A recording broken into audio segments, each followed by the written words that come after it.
Oh, Mr. Naruto, are you alright? Miss Susato. Ah, conscious again at last. A blessed relief, my dear fellow. After all, to drop dead after a moderate licking by a small terrier. Most unseemly. What is or isn't seemly is irrelevant here, Mr. Sholmes.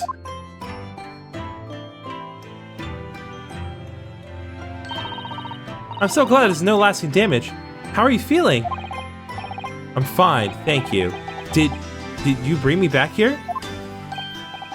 Ah, what's this on my head? A bandage? Sadly, we had no ice, so that's a compress of sugar water.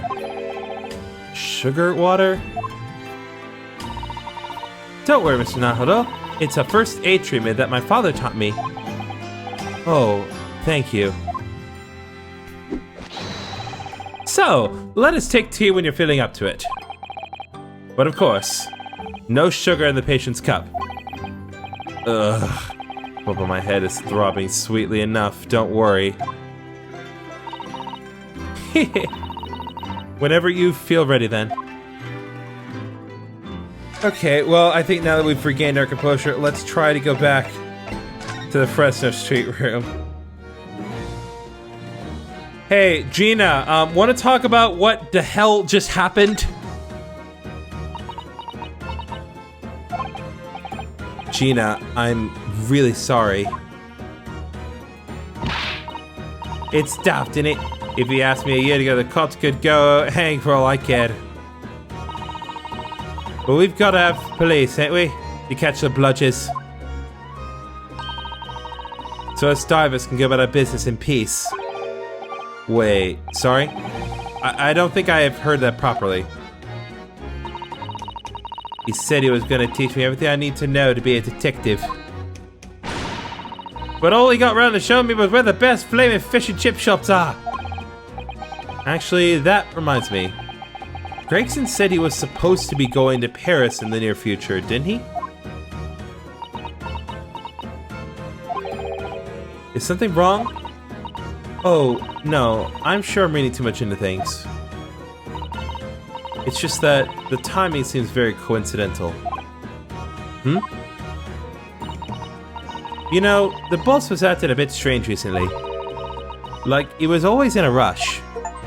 Okay, I just got an achievement. Best chips in town.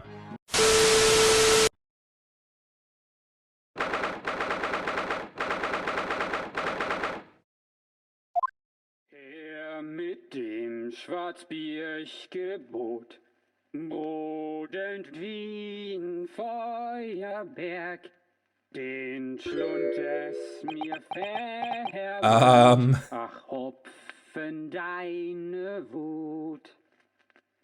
Herr mit dem Knacker, ich befahl. What on earth is going on in here? Am I having a bad dream? Ah, no, it's an old German folk song. Rather a fine rendition, I think. That's the least of my concerns. Iris?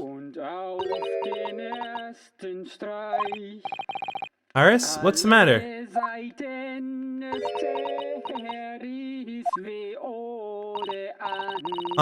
Who is that that relaxed gentleman over there?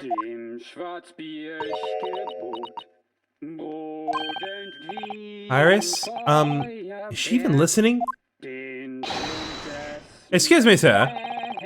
I do apologize for troubling you whilst you're singing so merrily, but would you be kind enough to explain the situation?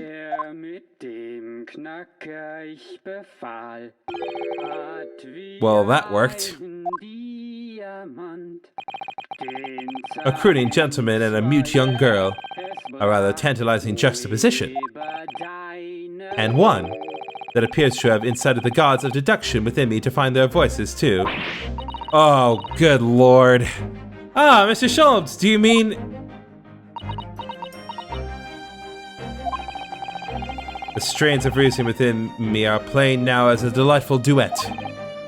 One melody sings of a reunion full of nostalgia.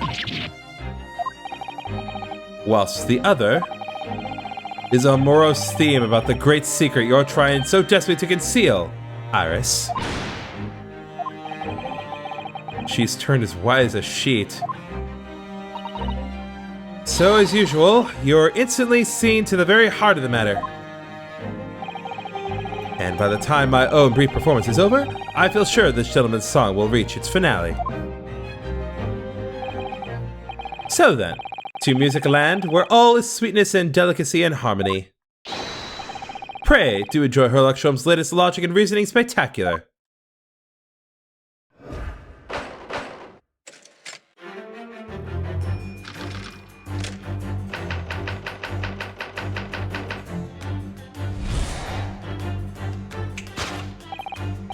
Firstly, we consider the gentleman's nationality. Clearly he is a German with no grasp of the English language, as evidenced by the Germanic song he sings and his apparent inability to understand when asked to desist. So, why is the man here at all, and in such apparently high spirits? The answer, of course, Iris, is clearly known to you. Indeed, we need only follow the gaze of those bright young eyes to unravel that particular part of this mystery. The reason for the man's mildly irritating warbling is revealed by the herbal tea. You obviously offered our German guest a cup of your latest herbal blend. The tea's delectable flavor has made the man's spirits soar, and resulted in this joyful ditty tumbling incessantly from his lips. I eagerly await sampling of the flavor myself, that I may join the fellow in his state of elation. Now, to the next question. Who exactly is this gentleman availing himself so thoroughly of the city?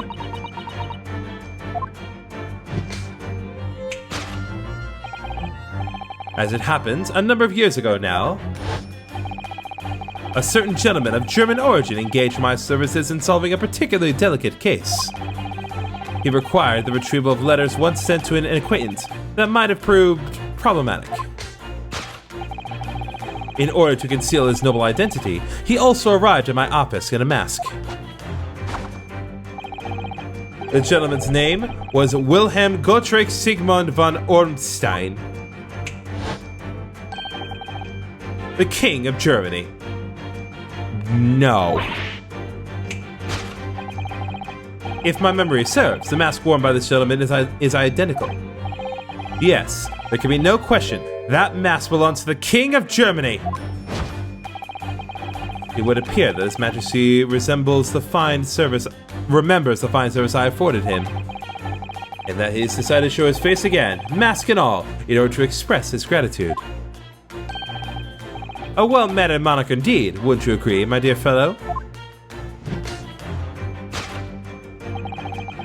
So the identity of the masked visitor is in fact my former client, the King of Germany. Indeed, his son is currently in London as well, enjoying the wonders of the Great Exhibition.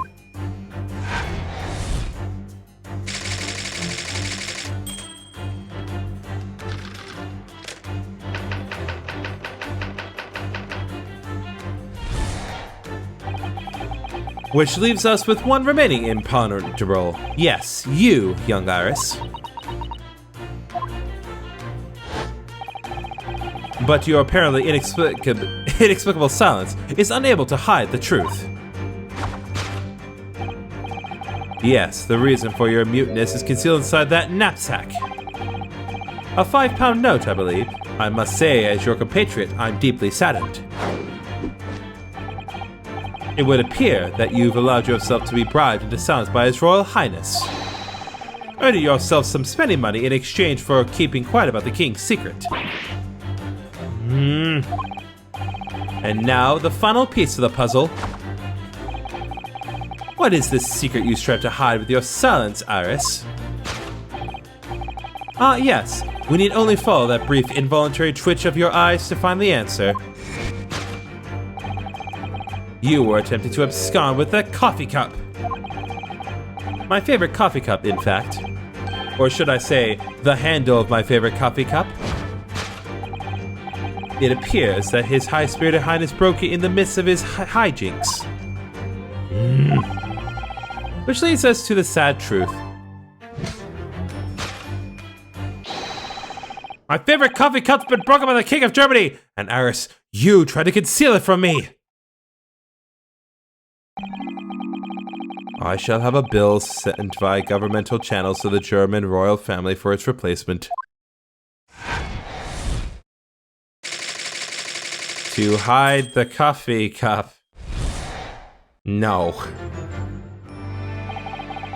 Thus concludes Herlock Sholmes' great deduction of this painful puzzle.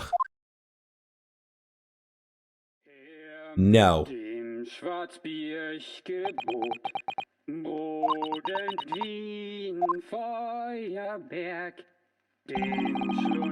With your silence as well, the fellow's jovial warbling rather rings in the ears, does it not? Mr. Sholmes? I must say something does rather trouble me. Pray, Mrs. Otto, do tell. His Royal Highness doesn't appear to have moved a muscle since we arrived. Ah. And you haven't said a word either, Iris. If Mr. Sholmes has it all right, you might as well own up to it now.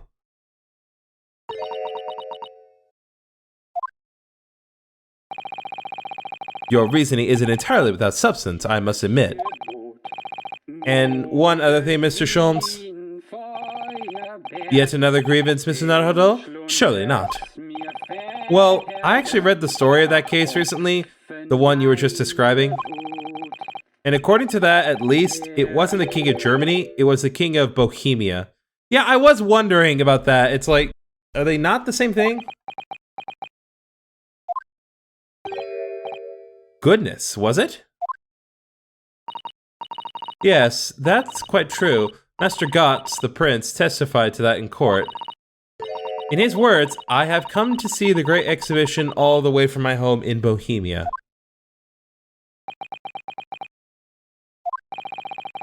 I would ask that you keep that minor error to yourselves.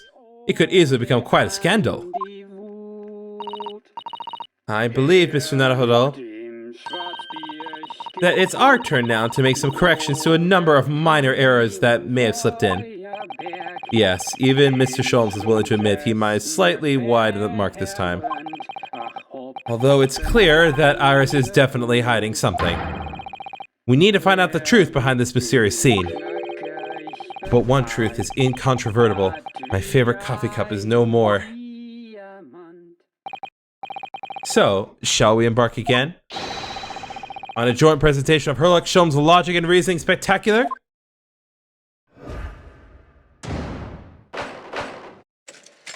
Time for some course correction up in here.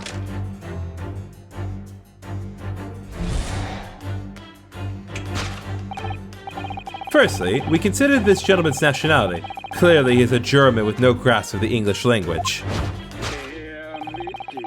as evidenced by the Germanic song he sings and his apparent inability to understand when asked to desist. So, why is the man here at all, and in such apparently high spirits? The answer, of course, Iris, is clearly known to you. Indeed, we need only follow the gaze of those bright young eyes to unravel that particular part of this mystery. The reason for the man's mildly irritating warbling is revealed by the herbal tea. So what, it's a mix of herbs that gives you the urge to sing?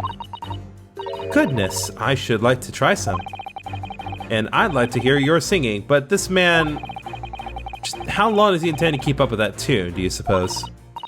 As I said, he's been stock still the entire time, and if you look closely, his lips aren't moving either. So I'm not sure what's actually responsible for the spirited singing, but I suspect the answer lies at the end of Iris's gaze. I don't like where that cursor popped up. Pretty sure it's the gramophone. Take that!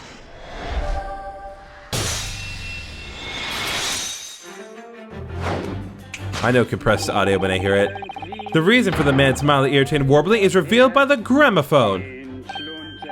Indeed, for no well-bred gentleman would break into an obscure folk song when making a social call.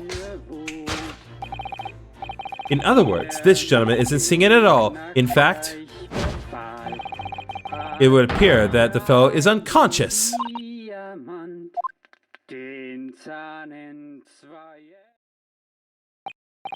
Ah, the music seems to have stopped now. I ask you, Mr. Naruhodo. Yes? Why would I have purchased a recording of that gibberish? How should I know? Well, never mind. On with the deduction. Who exactly is this gentleman availing himself so thoroughly of the settee?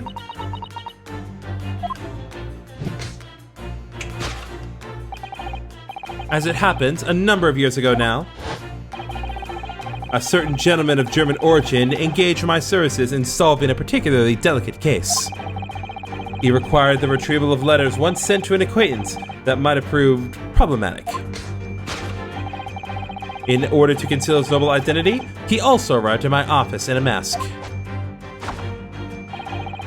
The gentleman's name was Wilhelm Gottschalk Sigismund von Ormstein, the King of Germany. If my memory serves, the mask worn by this gentleman is identical. Yes, there can be no question. That mask belongs to the King of Germany. Although we've already established that it was actually the King of Bohemia, it seems Mr. Sholmes intend to persist with his Germany theory for some reason. Come to think of it, the young prince was wearing a mask as well, wasn't he? Master Gotz? The boy whom you had in tears? Don't remind me, or anyone else. Do you suppose all members of the aristocracy of mainland Europe wear masks? I'm sure they do. Well, probably anyway. The point is, that mask doesn't belong to any king. No, that's right, as we well know. Because we can identify the true owner of that mask. It belongs to our boy, Kazuma Asugi. Take that!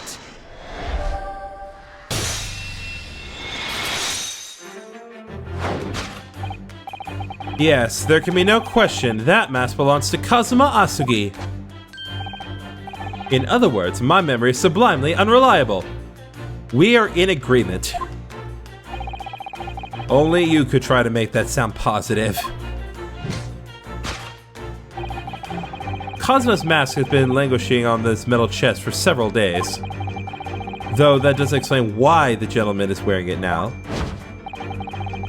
But it is now a simple matter to determine our guest's true identity. After all, the gentleman is unconscious.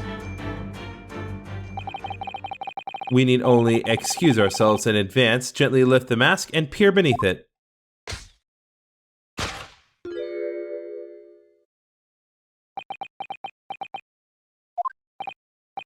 I don't believe it. Ah! Father! I'm afraid, Mr. Zato, you must be mistaken. No! I think not, Mr. Sholmes. Then it would appear our logic and reasoning has once again revealed the truth. This mysterious visitor is my unconscious father, Eugene Mikotoba. Logic and reasoning, or just looking and saying. I love that picture so much. Stupid face. Yeah, solved.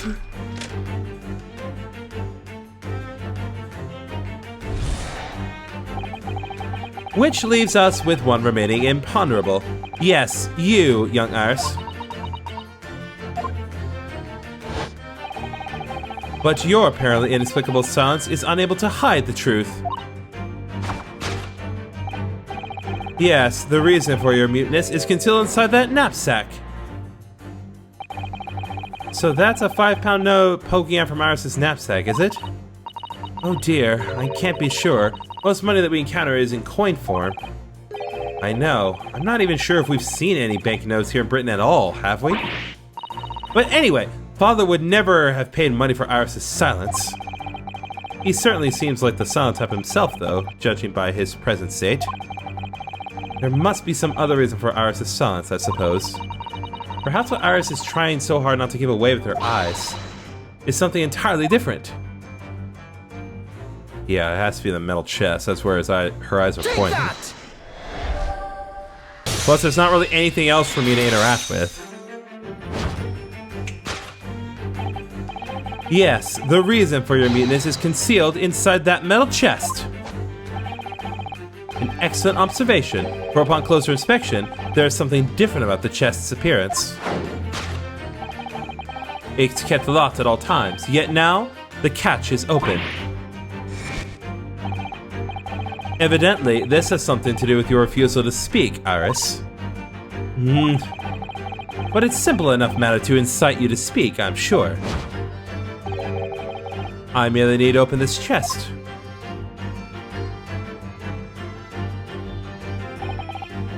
Here we go. No! Hurley, don't!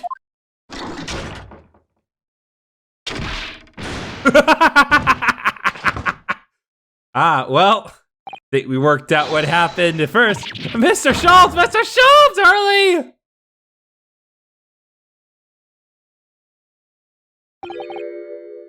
He's dead. Never! Oh, Hurley, I told you not to open it. So you found your voice now, Iris. In other words, what just happened clearly reveals the truth here. Yes, the real reason for your silence until now is... This is somewhat different to the usual dance of deduction you perform with Mr. Sholmes, isn't it? Well, he's left me alone on the ballroom floor, so I'm going to have to dance this next part solo. And anyway, I need to get to the bottom of this for my own peace of mind. Now then, Iris isn't usually the silent type, so... You mean you don't actually know the answer yet, despite that knowing the pointed finger before? Miss Susato, sometimes a man needs to point his finger first and think later. Oh, well, if you say so. I think we'd better examine Iris more closely and try to rescue the situation that...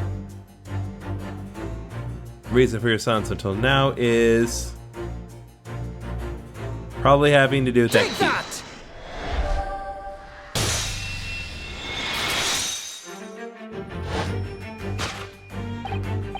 Yes, the real reason for your silence until now is that key behind your back.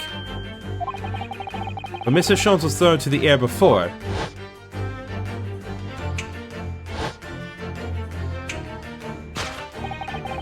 just before you called out to try to stop him, you slipped something out of your mouth.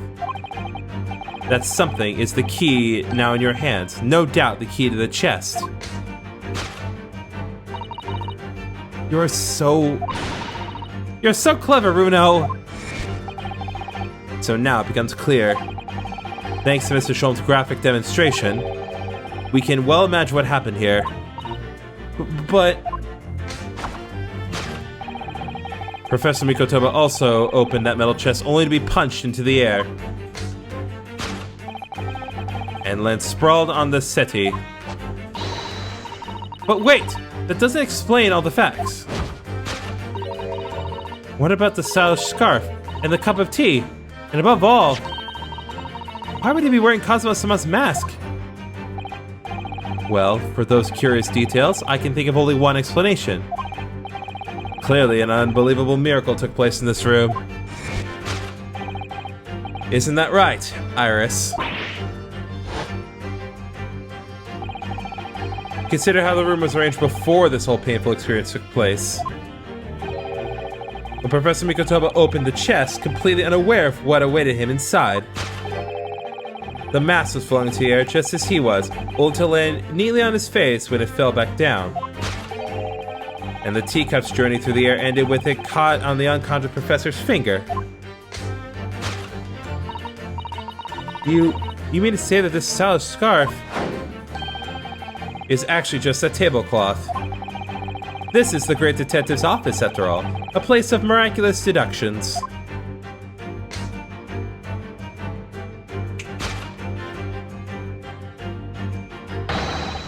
Would you expect anything less?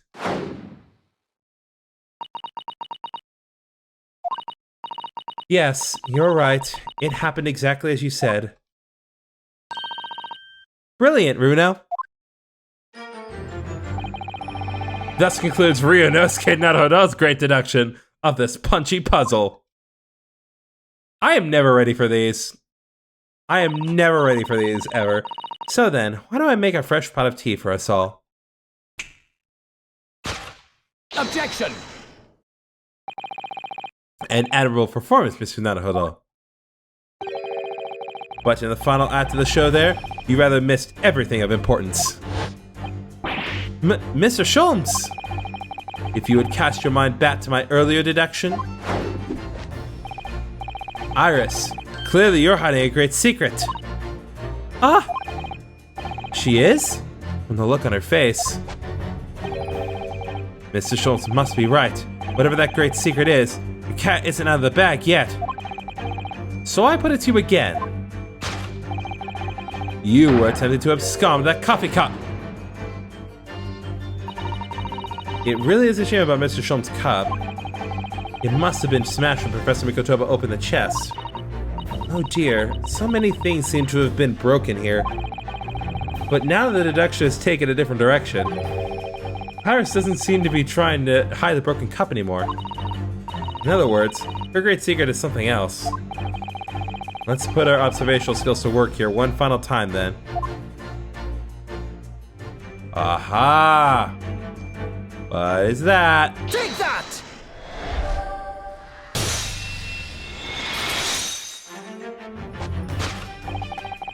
You were attempting to abscond with that case file. Iris, as you know very well, nothing escapes the attention of a great detective. Oh no!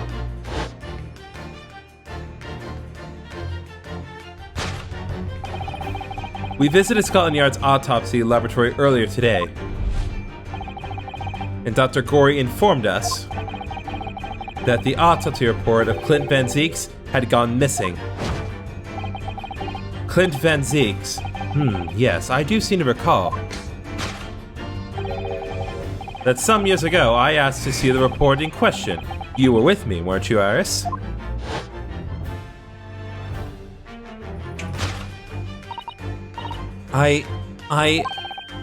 You mean it was you, Iris?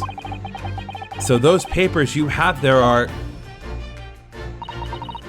I'm sorry. Forgive me!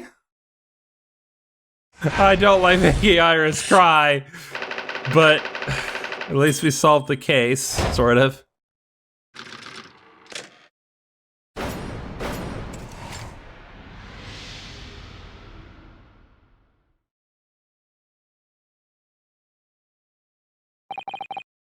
In truth,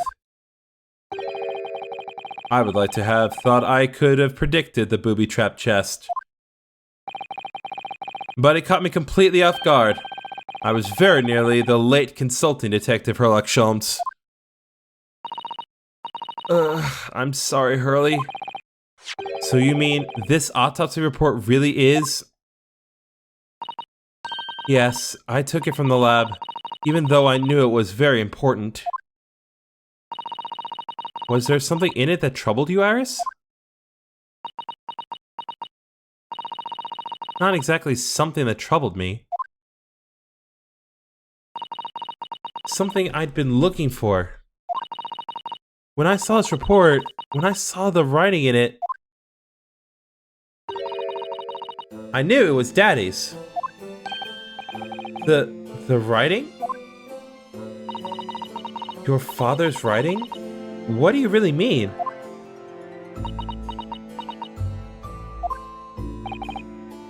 Iris? It must be something that's hard for her to talk about. Forgive me for interrupting, my dear fellows. Mr. Sholmes, what is it? I feel as though the poor unconscious gentleman on the seat has been somewhat forgotten. Ah! Father! Perhaps we should find our guest somewhere more peaceful to rest. Mr. Naruto! Yes? Would you be so kind as to lend him your bed? We must do our very best to make him comfortable, I feel. Oh, yes, of course. I'll help you carry him up. So will I. No, I can manage alone, thank you. You have tea to enjoy. We wouldn't want Iris's brood to stew. Because there's no better way to make the professor comfortable than dragging him upstairs like a trunk. I wonder, perhaps that was deliberate. Maybe Mr. Sholmes was making himself scarce to give Iris a chance to talk more freely. We must use this opportunity to talk with Iris. And find out what's going on.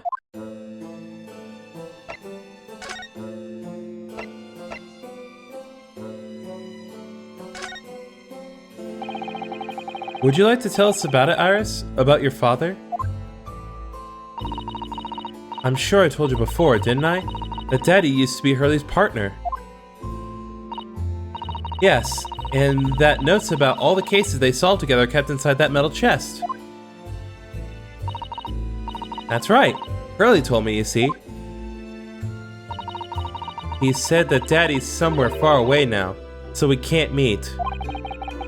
That's one way of describing it. Then, when I secretly unlocked the chest and read through the papers inside, I started to build up a picture in my head of what Daddy must be like. Well, that's only natural. You're just like any other girl of your age. I read that Daddy was a professor of medical science, so I studied and took my degree too. You have a degree? How old are you? Well, I know how old, but... well, that's only natural, I suppose. In that respect, you're not quite like any other girl of your age, though. But there was one thing that I could never find out. Daddy's name. Ah. His name wasn't anywhere on any of the notes that he'd made about his work with Hurley. But then one day... that's what happened, is it? When you saw this autopsy report, you finally managed to work it out. Is that right? Yes. So it was the handwriting in the report that caught her eye.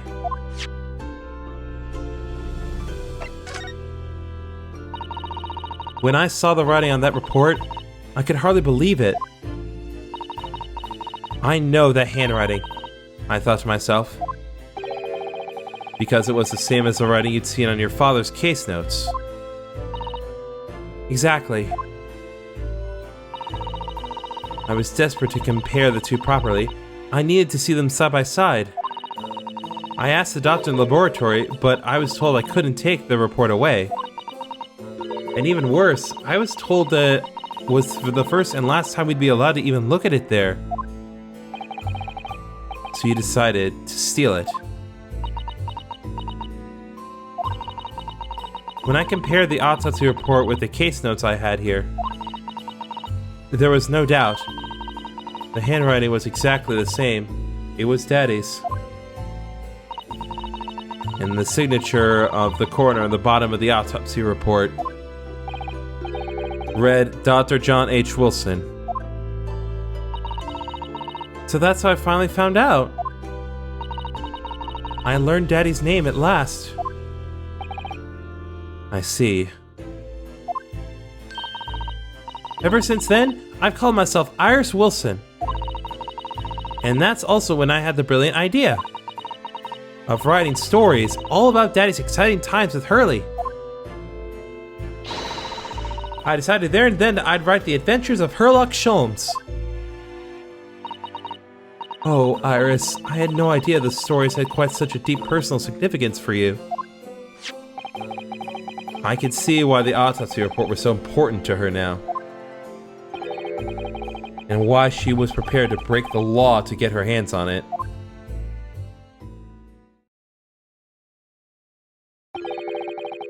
I must apologize, Iris. This is really all my fault. Hurley? I made a promise, you see, that until the time was right, I'd keep the details about your father a secret. I know. I've been very naughty. I'll take the autopsy report back to Dr. Gorey and apologize. I promise. Yes, we'll go together, I think. Then, let me look after it for you until we get there. Clint's autopsy reports were entered into the court record. The autopsy report for the final victim of the infamous professor. The report was authored by Dr. John H. Wilson.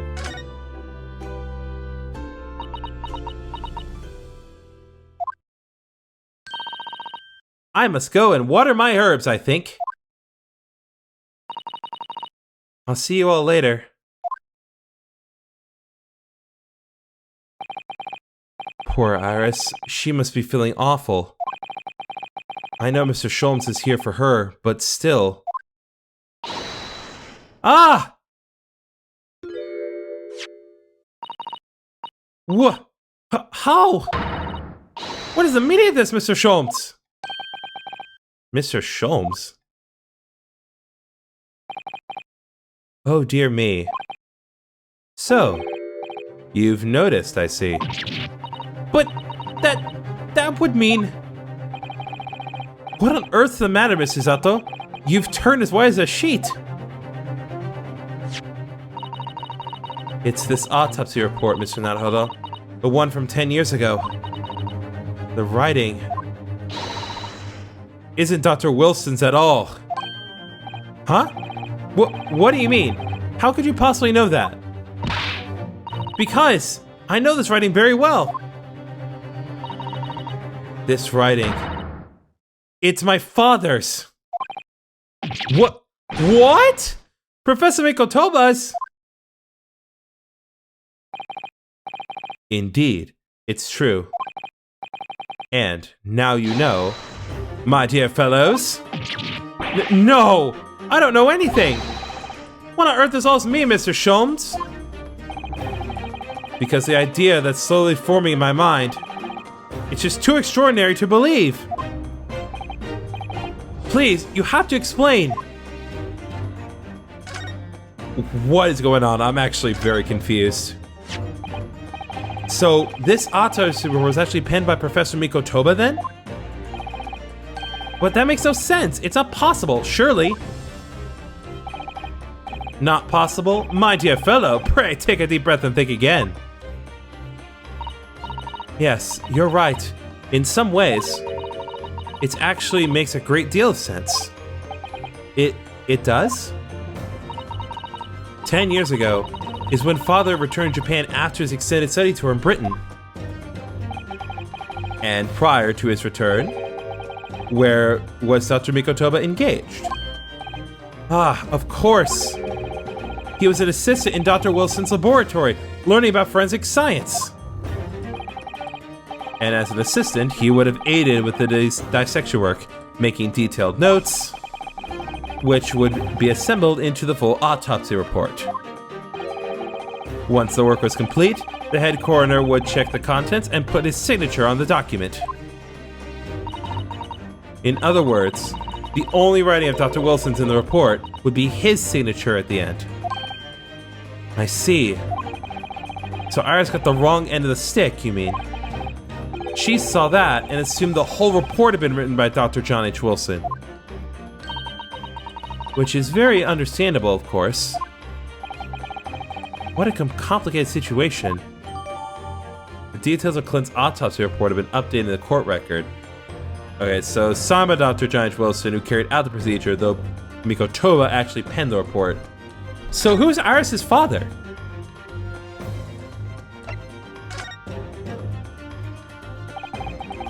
Thinking about it, most of what we know about you, Mr. Sholmes, comes from the public stories of your exploits. Yes, The Adventures of Herlock Sholmes, written by Iris.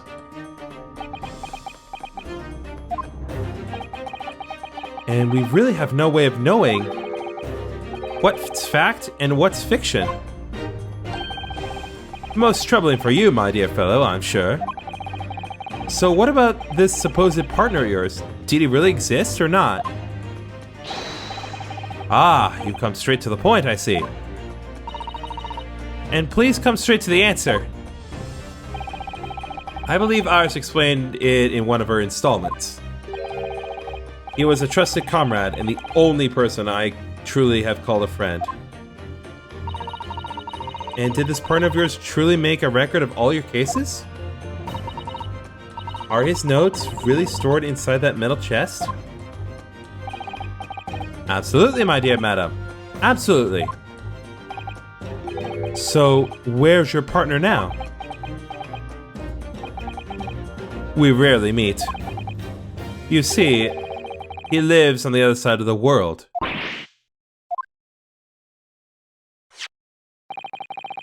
But if this autopsy report and the records of all your old cases were penned by the same hand, and if the autopsy report was written, though not signed, by your famous partner, there'd be only one logical conclusion. Pray, impress me. Your partner would have to be Yuji Mikotoba. In other words, Miss Susato's father. Upon my word, Mr. Naruhodo. Yes? You are coming along wonderfully. You have hit upon the method at last. You've finally grasped the art of deduction. You mean to say... Allow me to introduce you to my great friend and partner, Mikotoba. Professor Mikotoba!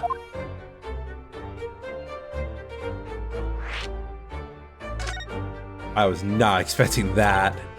Does this mean that you're the real Dr. Wilson? No, my dear. I'm still my old self, Yuji Mikotoba, your father. Oh, of course. This is obviously too much for Susato-san to take in. I must say, though, how my old friend has attained a worldwide celebrity as a great mystery solver is the greatest mystery of all. I still remember the first time we met. Ah, pray remind me. When was it again, Mikotoba? 16 years ago, Sholmes. Ah, yes, quite. 16 years ago. I had just arrived from Japan with Seishiro and Genshin. I was in search of lodgings close to the hospital, some comfortable rooms at a reasonable price. But rents are devilishly high in that particular area. That's right, so I decided I needed someone to share lodgings and the expense. And was fortunate enough to be introduced to Sholmes, who found himself in a similar situation. I was a call-out fellow back then, a mere shadow of the great detective you see before you now. I was working at the hospital's chemical laboratory at the time, indulging my curiosities for little gain. And the situation of our cohabitation led us to pursuing cases together, you see. Hard to believe, it was a mere 6 years. We had a great many adventures. But in the last year Mikotoba's stay in Britain, that most infamous of cases presented itself. A case with which you've become rather familiar yourselves, the Professor killings. After the trial, Seishiro and I were summoned back home. Hardly surprising, given the circumstances. So, there you have it. And as you know, all the details recorded by my trusty chronicler remain in that metal chest. This is just amazing! Professor Mikotoba really is Mr. Sholmes' famous partner.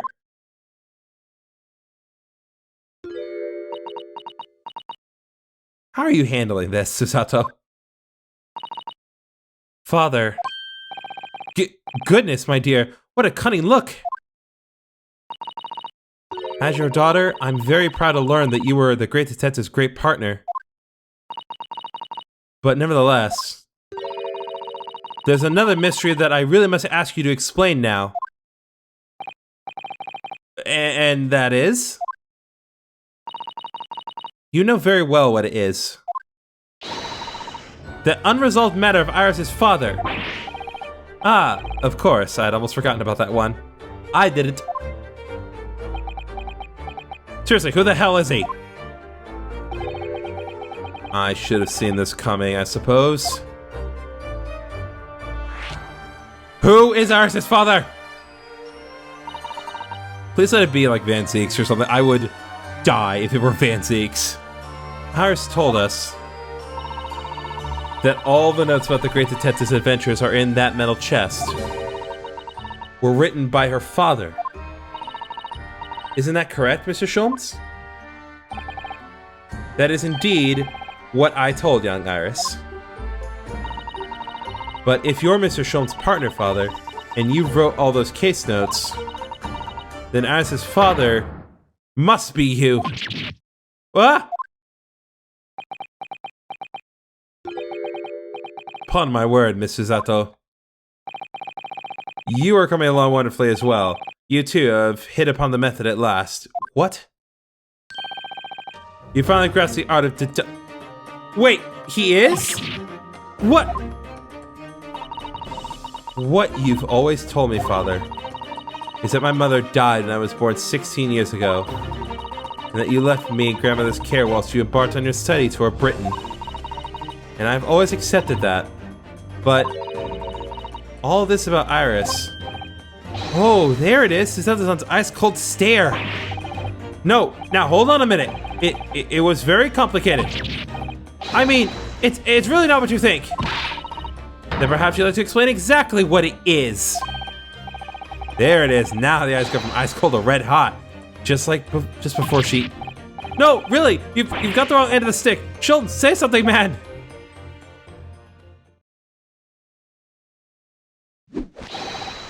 That's quite enough, my fiery fellows. Mr. Sholmes, when did he get all dressed out? Whilst I don't like to interrupt this exciting exploration of the past, Mikotoba and I have urgent matter that requires a short excursion. But it's very late, Mr. Sholmes. Where must you go? Why, my dear madam, is that not obvious? My partner and I must pursue our natural enemies. So, get your coat, Mikotoba. The game is afoot. But Sholmes, I really must give Susanoo a full explanation, I think. Later, my dear fellow, later. Our carriage awaits downstairs already. You haven't changed one iota, have you? I mean, really, I visit our home after 10 long years. And when I open that chest in a fit of nostalgia, I quite inexplicably pass out. And as if that wasn't enough, when I eventually regain consciousness, I'm plunged straight into all this. Father, please, go with Mr. Sholmes now. What? I've no doubt that whatever happened, you were acting in everyone's best interests. I trust you, completely. Susato. And sending the great detective and his great partner off on renowned adventures together is more than I could have hoped for in my wildest dreams. Very well then, we'll speak again later. So, I believe your own work is done for the day. I wish you the best of luck for tomorrow. Yes, Naruhodo. Good luck in battle, and in reaching a decision. A decision? About whether to go back to Japan, I suppose? So much happened that day that I barely knew what to do with myself.